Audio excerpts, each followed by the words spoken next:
Алло. А, да. Да. Понятно. А я думаю, что такая фамилия знакомая? Ой, извините. Все, перезвоню. Понял, хорошо. Давайте, перезвоню. Так.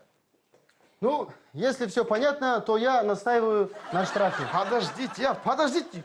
Что вы все время торопитесь? Как будто у вас дома молоко на плите осталось. Надо нормально во всем разобраться. А что разбираться-то? И так все понятно же. Что понятно? Человек придумал лотерею для людей, чтобы им скучно не было. Ну, так там же никто ничего не выиграл. Ты сколько раз по телевизору лотерею играл и сколько раз ты выиграл? Что теперь на всех надо? В суд подавать, что ли? Поэтому надо сначала с человеческой стороны посмотреть на это дело, понимаешь? Он хотел помочь жителям нашего райцентра.